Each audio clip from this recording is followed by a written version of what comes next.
Hi friends, இன்றைக்கி பார்த்தீங்கன்னா எங்கள் வீட்டில் பையன் ஆஃபீஸ் கிளம்புவான். ஒரு 7:15 கிளம்புவான். மணி 5:30 ஆகிடுச்சு. 5 மணிக்கு தான் அலாரம் வச்சு, ஆனால் 5:30 ஆகிட்டு தான் எழுந்திரிச்சிருக்கேன்.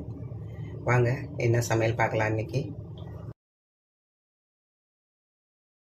காலையில் எழுந்திரிச்சு நான் இது குடிச்சிடுவேன். காஃபி குடிக்கிறதுக்கு முன்னாடி வெறும் வயிற்றில் ஹாட் வாட்டர் குடிச்சிடுவேன். ஹாட் வாட்டர் உடம்புக்கு நல்லது இல்லையா?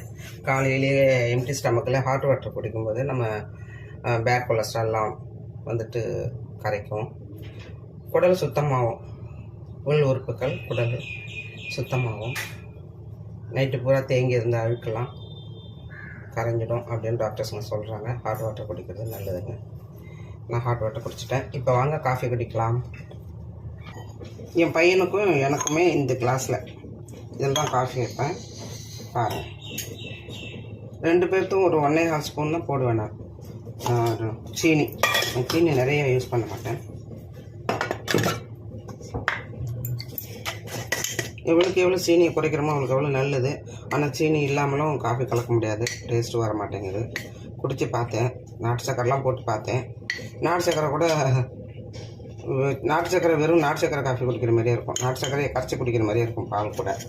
ஏன்னா காஃபியோட அந்த இதே வராது, ஃப்ளேவரும் வராது, டேஸ்ட்டும் வராது.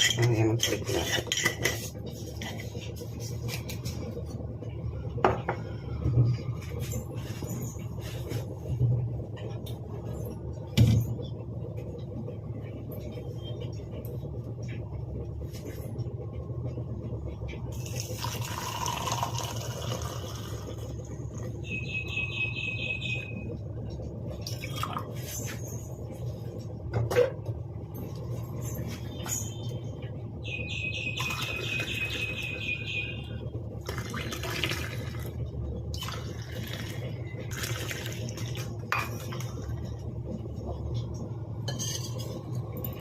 காஃபி எடுங்க, வாங்க காஃபி குடிக்கலாம்.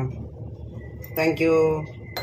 சவ் கூட்டு காலிஃப்ளவர் அவிச்சு வச்சுருக்கேன், பொரிக்க போகிறேன். பக்கோடா, காலிஃப்ளவர் பக்கோடா. இது பார்த்து இடியாப்பத்துக்கு மாவு, அரிசி மாவு இடியாப்பம் பண்ணிப்பேன். இங்கே பாருங்கள், பால் ரெடி ஆகிடுச்சு. வாங்க காஃபி